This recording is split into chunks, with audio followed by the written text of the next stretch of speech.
Ya, payung-payung ini adalah payung-payung yang ada di Masjid Nabawi yang selalu kita rindukan mendengar azannya, salat di dalamnya, kemudian duduk-duduk di teras Nabawi ya, menunggu masa berbuka, minum dan makanan takjil bersama, seru banget.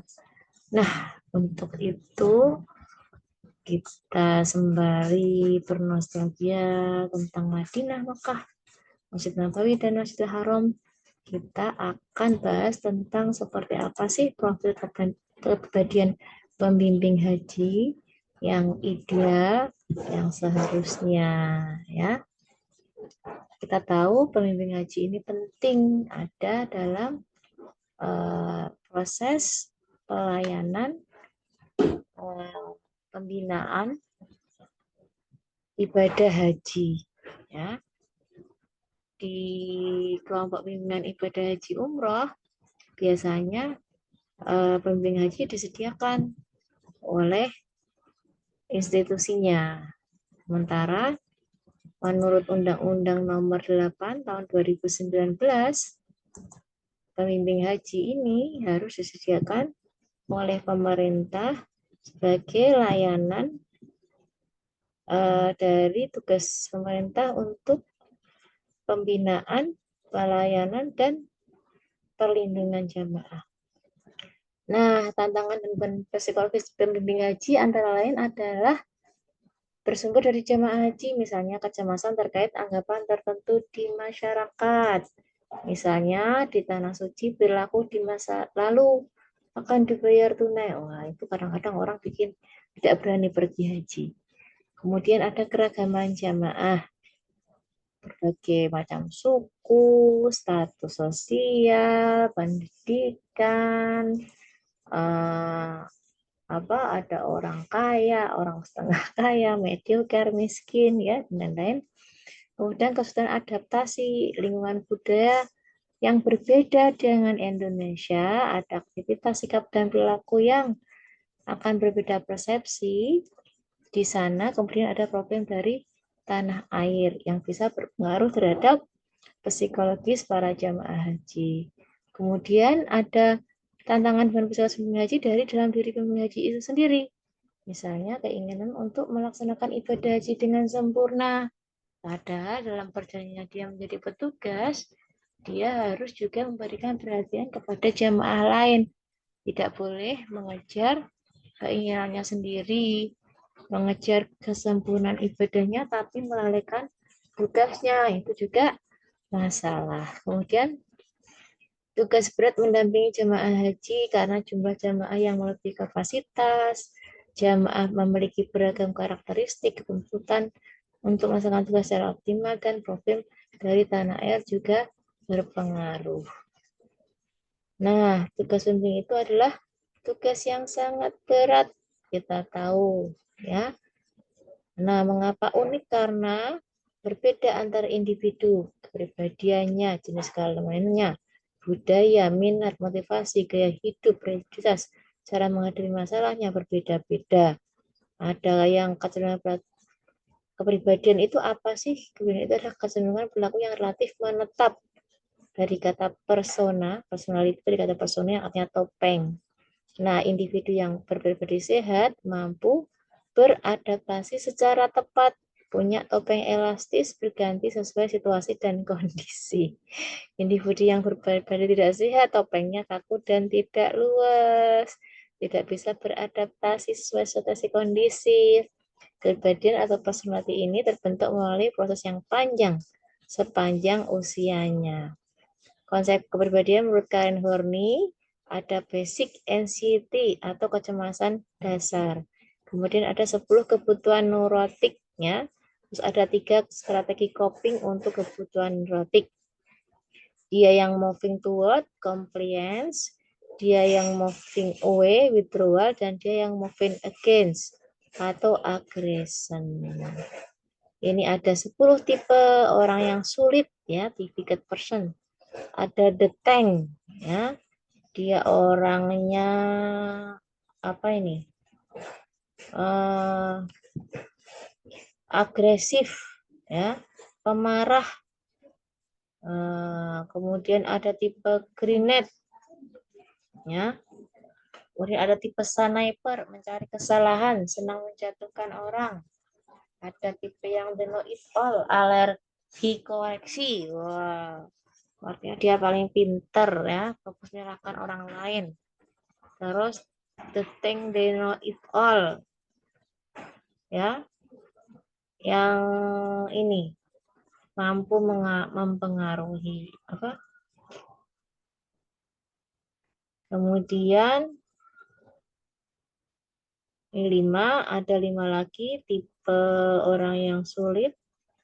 The yes person, orangnya iya aja, pasif, menghindari konfrontasi, suka bilang iya tanpa berpikir. Kemudian ada tipe nothing person, acuh dingin. Ada the maybe person, orangnya suka peragu, penunda. Ada the no person, selalu menolak, ya. Kemudian ada the winner, ini orangnya bukan tidak terbaca, ya. Jadi ada 10 tipe orang yang sulit. Nah, mengapa kompleks? Karena antara kognitif, afektif, konatif, psikomotor, dan sosial itu saling berinteraksi dinamis. Bukan pikirannya aja, tapi juga perasaannya, juga psikomotoriknya, juga sosialnya saling mempengaruhi.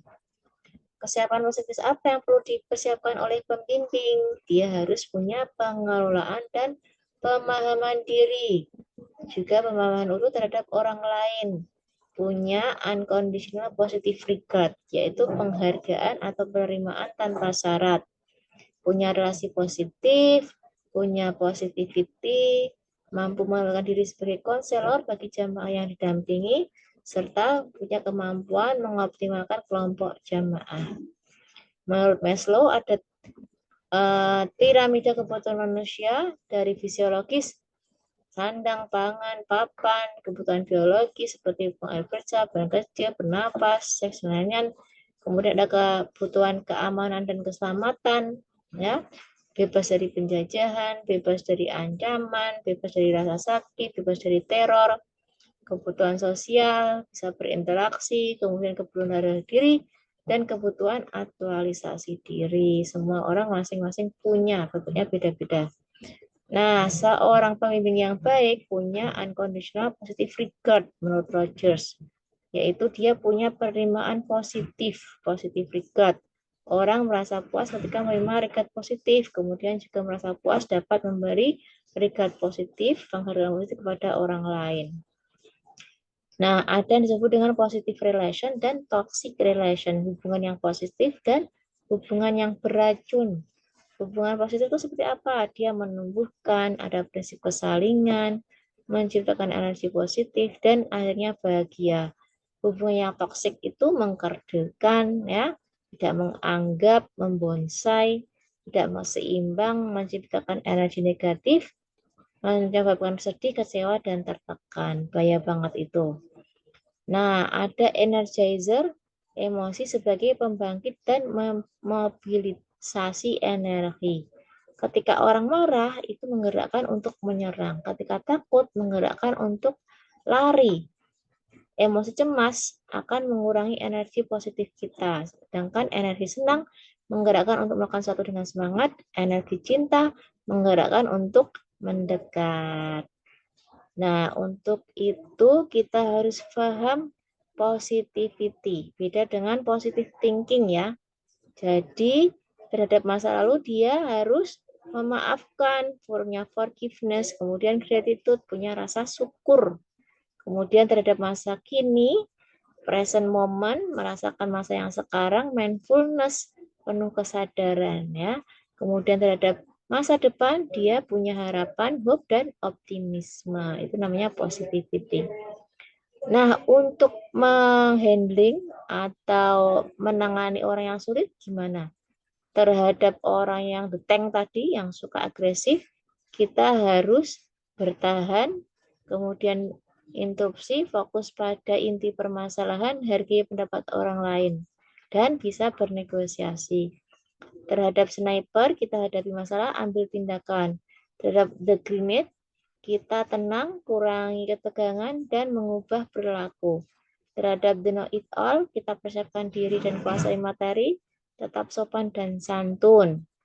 Terus menangani the yes man, ya kita harus menciptakan suasana kondusif, melibatkan segala proses pengambilan keputusan. Kemudian terhadap maybe person, kita harus mengklarifikasi pilihan dalam menangani konflik, menggunakan sistem decision making, serta memperkuat hubungan. Untuk mengatasi orang the no person, kita harus menguasai karakter mereka, memberikan kesempatan untuk menyampaikan pendapat. Terhadap the nothing person, kita harus menghidupkan suasana, membuat perencanaan yang matang, mengajukan pertanyaan-pertanyaan, dan yang menggambarkan masa depan.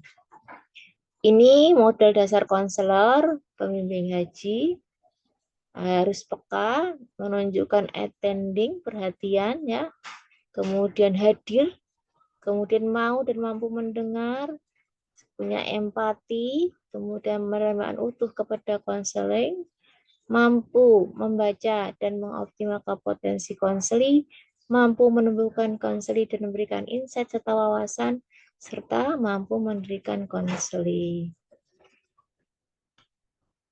Ini beberapa materi untuk pembimbing ibadah haji dan umroh agar bisa melaksanakan tugas-tugasnya dengan baik dan bisa membimbing jamaah hajinya mencapai kemakmuran. Semoga berhasil.